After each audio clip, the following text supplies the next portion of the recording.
Sachez que dans cette vidéo, nous allons parler un petit peu de She-Hulk, de l'Abomination et de Hulk. Un petit peu, hein, même si c'est totalement le but de cette vidéo-là. Donc évidemment, avant toute chose, oui, je me suis habillé en condition. Ma petite casquette est verte comme Hulk. J'aime j'aime les couleurs, j'aime m'accorder un petit peu au thème de la vidéo. En tout cas, j'espère que tu vas bien. J'espère que tu as passé une bonne journée, une bonne matinée, un bon réveillon, peu importe, une joyeuse Pâques. J'espère que tu vas bien dans ta vie de tous les jours, que tu iras bien dans cette année 2022 et par la suite, pour les prochaines années, quoi. En tout cas, aujourd'hui, nous allons donc parler de la série She-Hulk qui se dévoile de plus en plus. Donc, est-ce qu'on aurait She-Hulk entre Moon Knight qui arrive le 30 mars et Miss Marvel qui est pour l'instant prévue, il me semble, pour l'été 2022 ? Est-ce qu'on aura donc She-Hulk avant entre ces deux séries ? C'est tout à fait possible. Mais pour l'instant, la seule réelle date précise que l'on ait, c'est par rapport à Moon Knight qui sortira le 30 mars. Très très bien.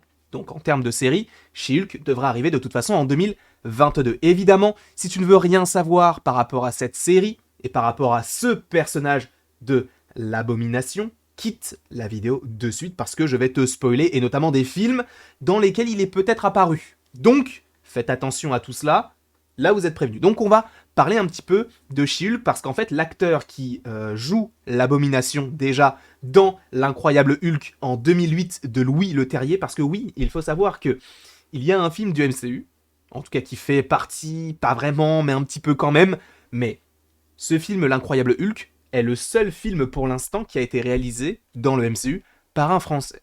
Voilà. Est-ce que c'est le meilleur film du MCU ? Non, pas vraiment, non. Mais en tout cas, il a le mérite d'exister, et il faut savoir que Louis Leterrier, par rapport à nous, il a déjà un film réalisé du côté de Marvel de plus que nous. Donc déjà, ça te pose les bases. Mais en tout cas, dans She-Hulk, on devrait avoir normalement le retour de l'Abomination. Ça a été annoncé lors de la San Diego, pas du tout, pas de la San Diego Comic Con, mais lors du Disney Investor Day en 2020, quand ils ont annoncé donc plein de séries, même si on savait que She-Hulk était prévu et ça avait été officialisé bien avant cela, mais ils ont annoncé que tu aurais donc Mark Ruffalo qui reviendrait dans le rôle de Hulk, et tu aurais donc Tim Roth qui reviendrait dans le rôle de l'Abomination, que l'on a déjà vu notamment dans d'autres films. Mais donc de retour dans cette série She-Hulk. Et The Insider, dont on a déjà parlé la dernière fois, alors à prendre avec d'énormes pincettes quand même un petit peu, mais l'acteur aurait dévoilé quelques petites choses, même si bon, c'est plus de l'interprétation de paroles plus qu'une affirmation claire et nette. Parce qu'en fait, selon ce qu'il a écrit directement sur le site The Insider, parce qu'en fait, ils ont posé une question, comment on appelle ça ?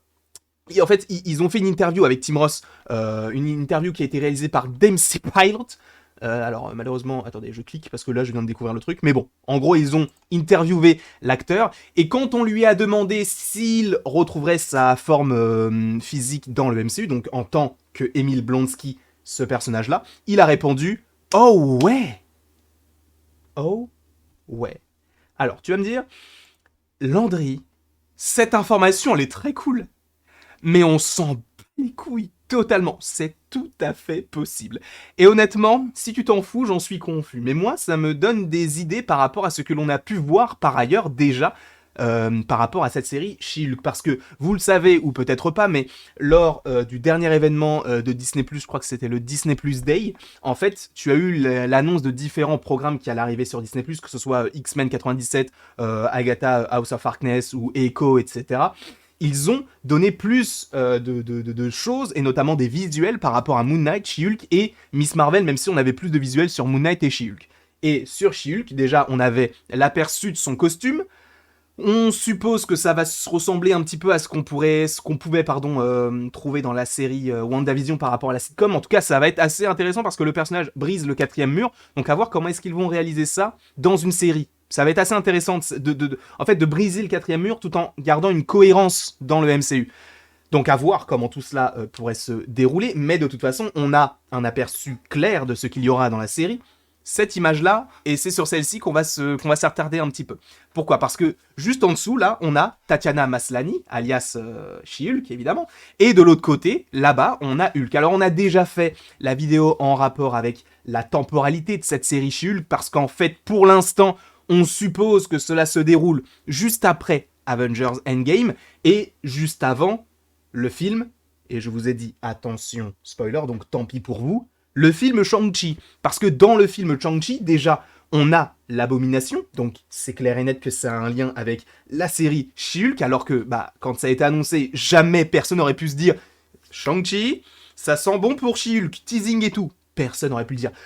Excusez-moi, mais quand on a vu l'Abomination, dans la réaction, enfin en tout cas quand on a réagi à l'Abomination, je pouvais tellement pas penser que c'était l'Abomination, que j'ai même pas remarqué que c'était lui. Il a fallu une analyse de trailer de plus d'1 heure à peu près, enfin en tout cas, non, un petit peu moins d'1 heure, pour me rendre compte que c'était l'Abomination. Je n'avais pas capté, d'accord ? Bref, quoi qu'il en soit, on a donc Hulk, et on peut supposer donc que cette série se déroule soit durant les 5 ans du claquement de doigts de Thanos, ou en tout cas une partie de cette série pourrait se dérouler à ce moment-là, et une autre partie pourrait se dérouler peut-être à notre époque. D'ailleurs, je vais juste vérifier un tout petit truc, alors excusez-moi, je vais juste vérifier Disney plus Day She-Hulk, parce qu'en fait, si je peux vous montrer la chose qui a été montrée, ça peut être assez intéressant. Attendez, parce que là, il y a une pub. En attendant, en gros, ce que j'estime, c'est que si jamais on a un Hulk qui est en Hulk là, actuellement, mais qui est en humain dans la scène post-générique de Shang-Chi... Oh, j'ai même plus ma tête, tiens. Elle est là, hop là. Hein, j'apparais comme par magie. Mais si on a ce personnage-là en humain, ça veut dire qu'il s'est passé quelque chose, sachant qu'on sait, encore une fois, même s'il y a des personnes qui ne le pensent pas, mais...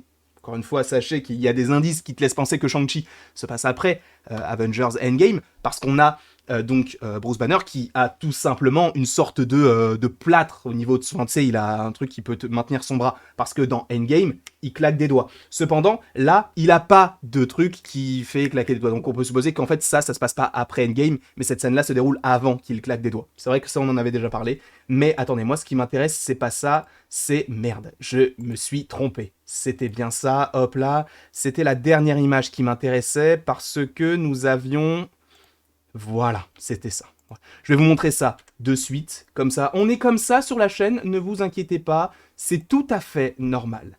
Hop là, on fait juste capture de fenêtre. Internet, parce qu'on appelle cette fenêtre Internet, parce qu'on fait ce qu'on veut, et voilà. C'était juste ça que je voulais vous montrer, en fait, parce que, en fait, sur cette image-là, on a à la fois... Déjà, c'est l'image dont je vous parlais, où il y avait la destruction, entre guillemets, du 4e mur, et on a Bruce Banner et donc Jessica Walters. Mais donc on a ces deux personnages-là, et on a bien Bruce Banner en tant qu'humain. Et là où j'en viens à une petite théorie par rapport à l'Abomination, c'est que sachant que Tim Ross a déclaré « Oh ouais » quand on lui a demandé s'il reviendrait en tant qu'humain, donc en tant qu'Emile Blonsky, sachant qu'à la fin du film... attendez, je crois que j'ai oublié la photo, bon c'est pas très grave, mais vous savez, de toute façon à la fin de l'incroyable Hulk, l'Abomination est toujours en Abomination, donc comme si Emile Blonsky n'était pas revenu depuis tout ce temps. Alors à voir si dans la série She-Hulk il arrive à se contrôler, et un petit peu comme Bruce Banner, il est quand il est plus calme Emile Blonsky, et quand il s'énerve l'Abomination, ou est-ce qu'il a totalement fusionné avec ce monstre-là entre guillemets. Et s'il a fusionné, est-ce que ça peut avoir un lien avec donc ce prof Hulk? Pas du tout. Attendez, hop là, oui, je suis con. Bah oui, bien sûr. Ce prof Hulk que l'on a là, qui a fusionné, et donc que l'on pourrait avoir ce que l'on n'a pas eu dans Avengers Endgame, c'est-à-dire les prémices de cette évolution de Hulk, et peut-être que par la suite, donc on aura la séparation entre Hulk et Bruce Banner, d'où le fait que dans Shang-Chi, il soit comme ça, peut-être, et que justement Emile Blonsky puisse apparaître en tant qu'humain et a peut-être lui-même aussi fusionné avec l'Abomination, ou alors peut-être que ça va faire un petit peu comme on a vu dans Thor Ragnarok, dans le sens où d'Avengers l'ère d'Ultron jusqu'à Thor Ragnarok, c'était Hulk qui avait pris le dessus. Donc est-ce que là ça va être depuis 2008 l'Abomination qui a pris le dessus sur Emile Blonsky? Ça peut être assez intéressant de voir ça de cette façon-là, mais en tout cas on a bien Emile Blonsky qui est en créature là et qui pourrait apparaître en tant qu'humain. Moi ce que je vois c'est peut-être une sorte de séparation, non justement pas une séparation, mais un alliage des deux, parce que là où lui essaye de redevenir entre guillemets quelqu'un de bien, en tout cas tu supposes qu'il l'est, parce qu'il s'entraîne avec Wong qui est le sorcier suprême actuellement, puisqu'on le sait depuis Spider-Man No Way Home, donc c'est assez intéressant de se dire, bah il s'entraîne avec Wong, mais pour le coup, est-ce que ça fait vraiment de lui un méchant malgré tout ce qu'il a fait à Harlem, dans l'incroyable Hulk?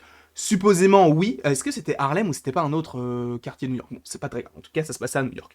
Mais moi, j'y vois peut-être une alliance. En fait, là où on avait ceci dans Avengers Endgame avec donc un prof Hulk, on pourrait peut-être avoir le mélange entre le soldat Emile Blonsky et le monstre de l'abomination pour ne faire qu'une seule et même entité, et d'où l'apparition de Hulk, parce qu'il va justement être utile dans le sens où ils vont se dire, bah, si Hulk l'a fait, lui aussi peut le faire. Et pourquoi est-ce qu'il le ferait? Et là, je vais partir très très loin, mais on en avait déjà parlé.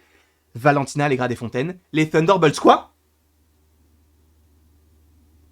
Je n'ai strictement rien dit. Mais c'est l'idée que je m'en fais de se dire, elle veut créer une équipe, elle veut rassembler plusieurs personnages qui sont pour l'instant considérés comme des anti-héros, en tout cas comme des méchants à première vue. Hein, l'abomination, US Agent, même Yelena Belova qui est une sorte d'assassin.